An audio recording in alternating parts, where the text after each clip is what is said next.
السلام عليكم ورحمة الله تعالى وبركاته. أهلا ومرحبا بكم أحبابي الكرام. أردت فقط تقاسم معكم جزء من كتاب حول سوسيولوجيا أنتوني جيدنز.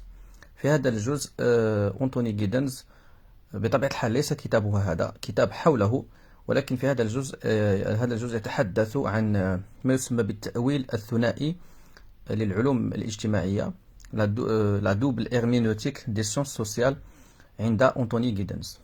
إذن سوف أريكم الكتاب ثم أعود للصفحة 26. إذن الكتاب هو هذا، لا سوسيولوجي دو أنتوني جيدنز، جون نيزي. وهذا الكتاب سبق لي أن قرأته صوتيا وشرحت بعض فصوله باللغة العربية. طيب، سوف أرجع إلى الصفحة التي هي غرضنا، وهي التأويل الثنائي. إذن la double herméneutique des sciences sociales. Giddens a accompagné son travail de refondation de la sociologie par une réflexion approfondie sur les fondements philosophiques des théories en sciences sociales. إذن أنتوني جيدنز رافق عمله حول إعادة تأسيس السوسيولوجيا بتفكير معمق حول الأسس الفلسفية للنظريات في العلوم الاجتماعية.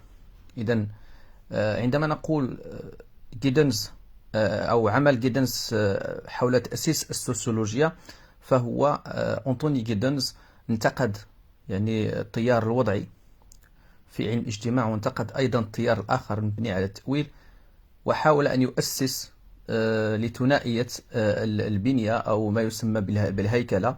طبعا لن أدخل في تفاصيل هذه الأمور، أريد فقط أن أقرأ ما يتعلق بالتأويل الثنائي لا دوبل هيرمينوتيك. إذن قلت بأنه يرجع ذلك التقسيم إلى أسس فلسفية. لو بوزيتيفيسم التي هي الفلسفة الوضعية، والهيرمينوتيك التي هي فلسفة التأويل. Revenons à la distinction entre l'objectivisme et le subjectivisme. إذن بالعودة أو نعود إلى التمييز بين الأوبجكتيفيسم الموضوعية والسبجكتيفيسم الذاتية. عندما نقول الأوبجكتيفيسم الموضوعية فنحن نقصد منهج علم الاجتماع المبني أو علم الاجتماع الوضعي الذي أسسه إيميل دوركهيم، والذي يعتمد على الفلسفة الوضعية البوزيتيفيسم. إذن يسمى بالأوبجكتيفيسم. عندما نقول سبجكتيفيسم فنحن نقصد علم الاجتماع الذي ينبني على التأويل، بدأ مع ماكس فيبر وجورج هيربرت ميد، بلامر وآخرون، في إطار التفاعلية الرمزية إلى آخره. Chacune de ces perspectives renvoie à des traditions philosophiques spécifiques. إذن يقول بالنسبة لأنتوني جيدنز، كل من هذه الرؤية الوضعية في علم الاجتماع أو الأخرى الذاتية، فهي تحيل إلى فلسفات معينة. La perspective objectiviste، الرؤية الموضوعية، et tout particulièrement وخاصة la sociologie de Durkheim، sociologie إيميل دوركهيم، s'inscrit largement dans la tradition philosophique positiviste. فهي تنتمي إلى الفلسفة التي تسمى بالفلسفة الوضعية. بينما la perspective subjectiviste، الرؤية الذاتية، par exemple dans le cas de la sociologie de l'action، مثلا في حالة السوسيولوجيا أو بالنسبة للسوسيولوجيا الفعل لماكس فيبر، أو كذلك الانتراكسيونيسم سامبوليك، التفاعلية الرمزية لجورج هيربرت ميد وبلامر، فهي تحيل إلى التيار الذي يسمى بالتيار التأويلي الهيرمينوتيك في الفلسفة. Giddens nous rappelle que le désaccord entre ces deux traditions porte essentiellement sur la question de la similitude ou des différences entre les sciences de la nature et les sciences sociales. يقول أنتوني جيدنز بأن الاختلاف بين التيارين، التيار الوضعي الموضوعي والتيار الآخر الذي يعتمد على التأويل، التيار الذاتي، فهو يرجع بالضرورة وبالأساس إلى مسألة قضية هل مثلا العلوم الإنسانية أو الاجتماعية تتشابه مع العلوم الطبيعة أم لا، مع العلوم الحقة. هناك اختلاف في هذه المسألة. La tradition positiviste insiste sur les similitudes. يعني الفلسفة الوضعية وكذلك علم الاجتماع الوضعي، فهو يلح على أن هناك تشابه بين موضوع الدراسة في العلوم الاجتماعية وكذلك في العلوم الحقة. يعني يمكن أن يعني ندرس مثلا مواضيع الاجتماعية ومواضيع الإنسانية بنفس منهج العلوم التجريبية، وهذا بطبيعة الحال ما أكده إيميل دوركهيم في كتابه قواعد المنهج عندما قال يجب أن ندرس الظواهر الاجتماعية كأشياء. Dès lors, les deux ensembles de disciplines doivent mettre en œuvre des méthodes. وبالتالي هنا بالنسبة للوضعيين في علم الاجتماع يجب أن نعتمد على نفس المناهج العلوم التجريبية، مثلا observer des faits، ملاحظة وقائع، établir entre eux des relations، يعني إقامة علاقات بينها عن طريق مثلا اكتشاف قوانين السببية إلى آخره. à l'inverse، في المقابل العكس من ذلك، فعلم الاجتماع أو العلوم الاجتماعية التي يعني تعتمد على الفلسفة التأويلية la tradition herméneutique، si elle s'accorde avec le positivisme، فهي مثلا تتفق مع الوضعية بخصوص العلوم الطبيعية، ولكن تعارضها فيما يخص يعني موضوع الدراسة أو دراسة المجتمع. celle-ci est en effet faite d'individus humains qui ont une expérience subjective. فالمجتمع فهو مكون من أفراد لهم تجارب ذاتية، وبالتالي بالنسبة لأنصار التأويل qui donnent un sens à leurs actions et qui par celle-ci transforment la réalité sociale. إذن يقول بأن الأفراد لهم تجارب ذاتية يعطون معاني لأفعالهم، ومن خلال ذلك يغيرون المجتمع، وبالتالي من الصعب أننا ندرسهم بنفس منهج العلوم التجريبية. إذن qui donnent un sens à leurs actions et qui par celle-ci transforment la réalité sociale qui les entoure. Les réalités humaines ne peuvent donc pas être observées de l'extérieur، وبالتالي فلا يمكن بالنسبة لأنصار التأويل لا يمكن أن يعني ندرس الحقيقة الإنسانية من الخارج de l'extérieur. On ne peut pas non plus en dégager des lois générales. كذلك لا يمكننا أن يعني لا يمكن أن نستخرج قوانين عامة للظواهر الاجتماعية comme on peut le faire à propos des faits de la nature، كما يحدث بالنسبة للطبيعة أو العلوم التجريبية. يمكننا أن نستخرج قوانين ثابتة، لكن بالنسبة للإنسان لا يمكن ذلك بحسب أنصار التأويل. les méthodes doivent être، وبالتالي فالمناهج يجب أن تكون خاصة بالنسبة لأنصار التأويل، فالمناهج يجب أن تكون خاصة بالعلوم الإنسانية. Il faut recourir à l'interprétation، يعني يجب الاعتماد على التأويل qui consiste précisément à saisir les significations qui sont à la base des conduites humaines، وبالتالي الرجوع إلى المعاني التي يعطيها الفرد إلى سلوكه وأفعاله، لأنها هي التي تؤثر في الفرد وفي أفعاله وبالتالي في المجتمع. Interprétation du chercheur et interprétation du sujet. هنا أنتوني جيدنز يتحدث عن التأويل الذي يعطيه الباحث للعمل وللموضوع، والتأويل الذي يأتي من الأفراد أو يعني الأفراد المبحوث معهم إن صح التعبير. إذن هناك تأويل ثنائي. Comment Giddens se situe-t-il par rapport à ces deux traditions؟ إذن كيف يتموقع أنتوني جيدنز بين السوسيولوجيا الوضعية يعني التي تعتمد بطبيعة الحال أو تحاول أن تدرس الظاهرة الاجتماعية وتدرس الإنسان بطبيعة الحال بنفس منهج العلوم التجريبية، وفي المقابل السوسيولوجيا الأخرى التي تعتمد على التأويل. كيف يتموقع أنتوني جيدنز؟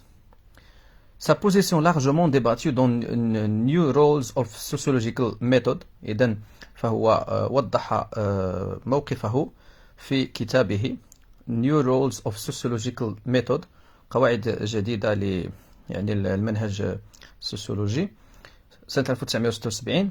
ثم في كتابه Studies in Social and Political Theory، دراسات في النظرية الاجتماعية والسياسية، سنة 1977. est relativement complexe. إذن موقفه هو نوعا ما مركب. Nous en retiendrons la thèse et de la double herméneutique et ses implications en ce qui concerne le rôle de transformateur des sciences sociales. L'emploi du terme herméneutique montre que par rapport au débat que l'on vient de restituer, Giddens a choisi son camp. إذن Giddens استعمل مصطلح herméneutique وبالتالي هو اختار يعني التوجه السوسيولوجي. son camp il s'inscrit clairement dans la seconde tradition. فهو أنتوني جيدنز فهو بطبيعة الحال إذا ما أردنا أن نصنفه فهو يميل إلى السوسيولوجيا التي تعتمد على التأويل. Toutes les sciences sociales sont irrémédiablement herméneutiques. بالنسبة له كل العلوم الاجتماعية toutes les sciences sociales sont irrémédiablement يعني بدون نقاش وبدون فهي تأويلية. هذا هو الكلام الذي كتبه أنتوني جيدنز، قال بأنه toutes les sciences sociales sont irrémédiablement herméneutiques. كل العلوم الاجتماعية والإنسانية فهي يعني بالدرجة الأولى تأويلية. Ceci vaut en particulier pour la sociologie. وبطبيعة الحال هذا ينطبق على السوسيولوجيا. Contrairement aux sciences de la nature, elle est dans une relation de sujet à sujet.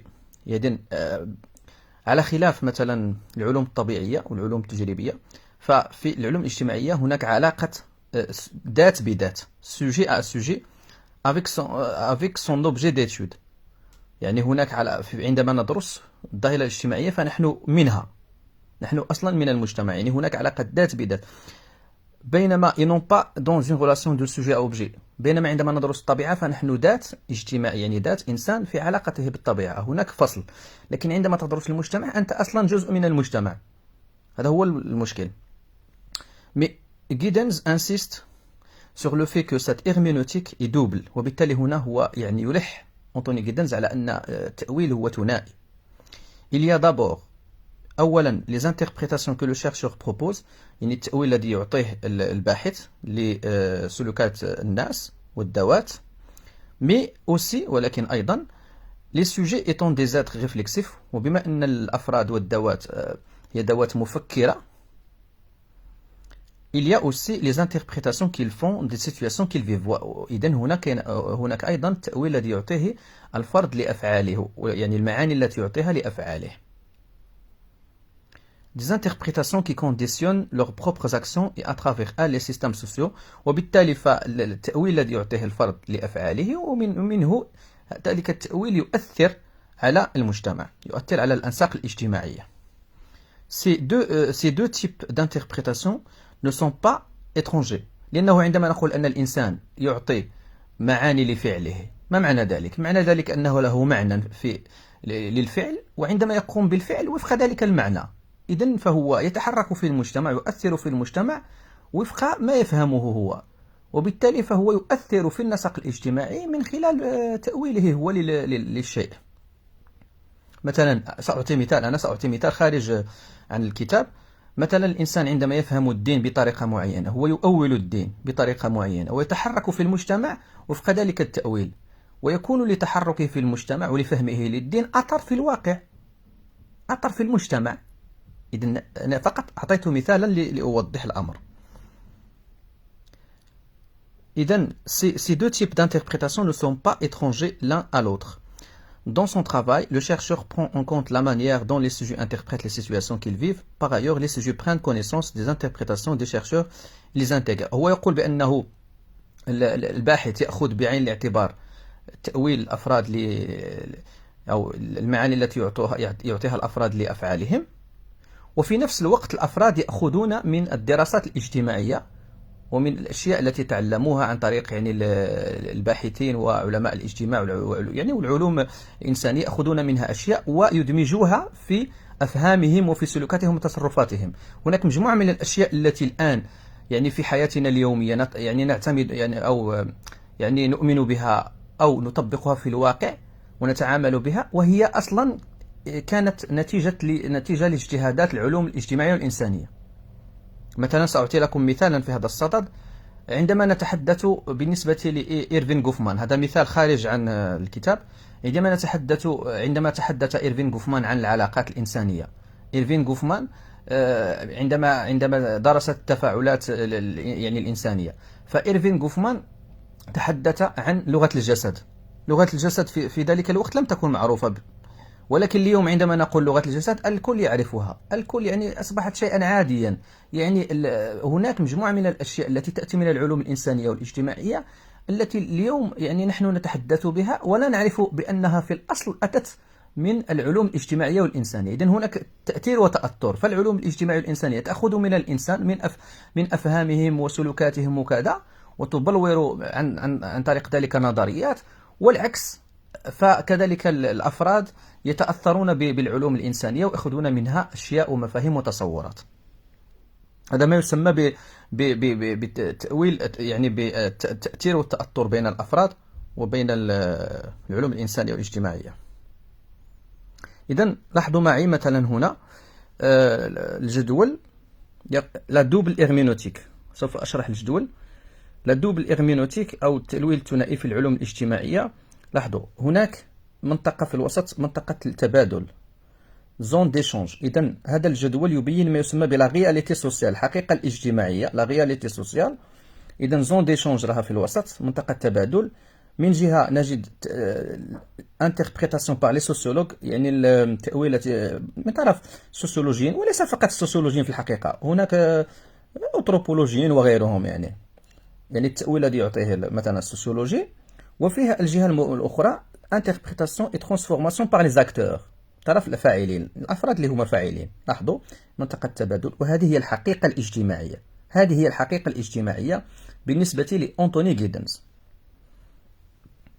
إذن cette double herméneutique a pour conséquence que les sciences sociales ne sont pas isolées du monde qu'elles étudient. إذن فالعلوم الاجتماعية هذا التأويل الثنائي يعني غرضه أو معناه أو مؤداه أن العلوم الاجتماعية والإنسانية بطبيعة الحال، لأن هناك من يسمى بها العلوم الإنسانية فقط. على كل العلوم الاجتماعية والإنسانية فهي ليست معزولة عن العالم الذي تدرسه، mais qu'elles entrent en quelque sorte dans la constitution de celui-ci. فهي فهي تدخل في تركيبة هذا العالم، هذا المجتمع. Toute réflexion sur des procès sociaux pénètre dans l'univers de ces procès sociaux, s'en dégage et repénètre sans arrêt, alors que rien de tel ne se produit dans le monde des objets inanimés.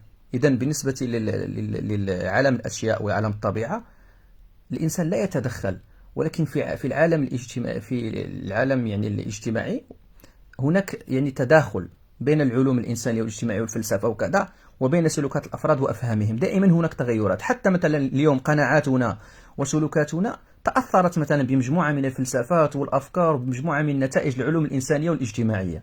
طبعا عندما نقول العلوم الإنسانية والاجتماعية حتى قبل علم الاجتماع، لأن علم الاجتماع لا سوسيولوجي ظهر في القرن 19، ولكن قبل ذلك دائما كان هناك فكر اجتماعي وفلسفة وكذا. دائما الإنسان يفكر، الإنسان تفكيره حول الواقع الاجتماعي لم يكن وليد القرن 19، وإنما الإنسان منذ نشأته وهو يفكر ويتفلسف وكذا، ويؤثر بالأفكار ويتأثر. الإنسان هذه الحقيقة الاجتماعية هي هكذا.